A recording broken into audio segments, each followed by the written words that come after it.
Hello, hello, hello mga kamami. Andito po kami ngayon sa kalsada upang bisitahin ang papunta sa aming bibisitahing bahay nila Ann at Jake. Andito po kami ngayon sa city. Papunta sa kanilang bahay. Ayan mga kamami. Nandito na kami sa stoplight. Ayan, nakapula kaya stop po muna kami. Papunta naman kami dito sa kaliwa. Kaya waiting na mag-go yung stoplight. Ayan, go na po mga kamami. Naka-Waze po kami or naka-apps dahil hindi pa namin alam kung saan kami pupunta. Hindi pa namin napupuntahan yung lugar. First time pa lang po kami sa kanilang bahay at sa lugar na ito.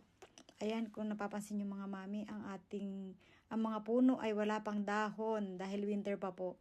Pero soon, by next month, magkakadahon na yan dahil springtime na po. Ayan, di ba napakaaliwalas ang kalsada dito kahit nasa city po kami mismo.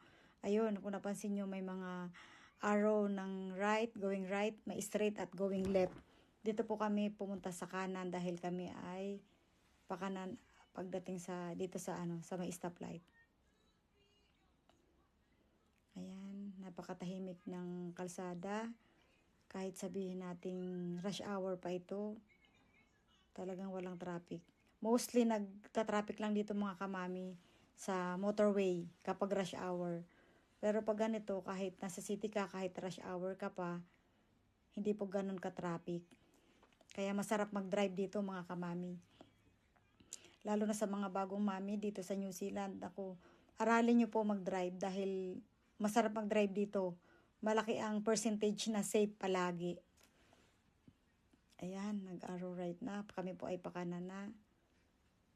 Ayan, malapit na siguro tayo. According to Waze, 1 minute na lang po sa ating pupuntahan.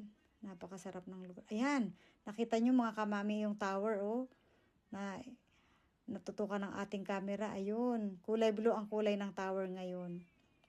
Ang galing naman. Ito mga kamami, pag nakikita natin yung tower, napakasarap tingnan dahil araw-araw po iba-iba ang kulay niyan. Minsan rainbow, red, gray, green, or red and green, white, blue, pink. Ang sarap tingnan po ng tower na yan mga kamami. Ayan, ito na po kami. End route na daw, sabi ng Waze. Ito number 39. Ito na po. Ito na kamami. Ayan. Dito yung park sa harap ng gate nila. At ito na nga po. Bumaba na tayo sa ating sasakyan. Ayan. Nagmamadali po tayo dahil pabagsak na yung ulan. Ayan na. Mga kamami. Di ba? Kung tingnan nyo, ang tahimik ng kapaligiran kahit nasa city. Halos wala kang makitang tao sa labas ng bahay. Ito.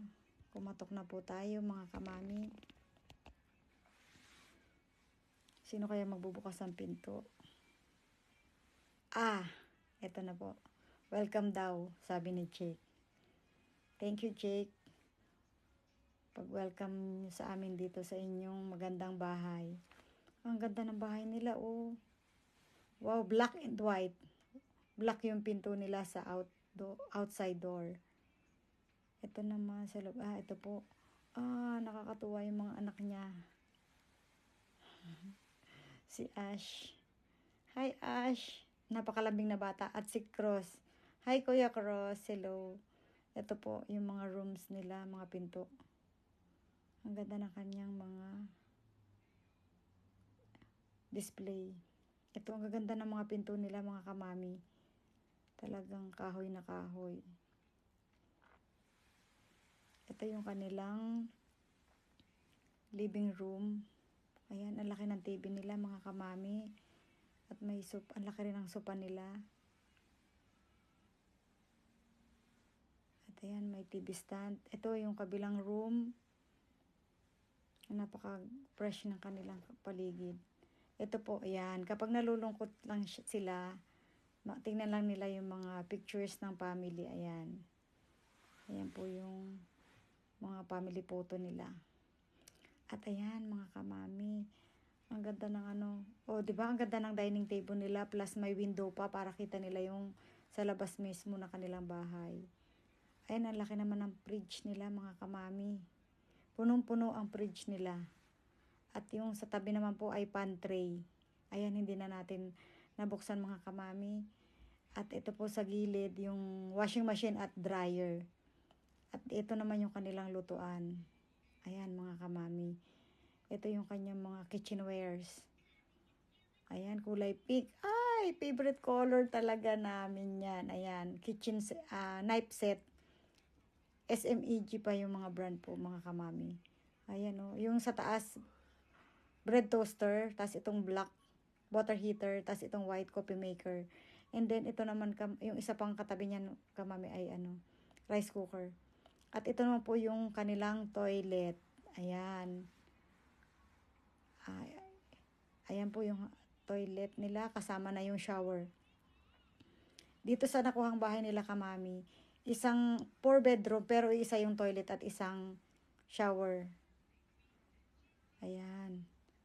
Ayan po yung another room nila. Sa amin naman po dito, ayan yung terrace naman nila.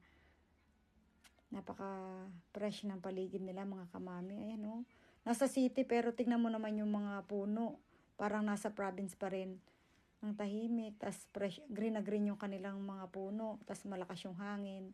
Tas dito yung terrace nila, mga kamami, may sampayan. So kung ayaw mo mag-dryer, or gusto mo dito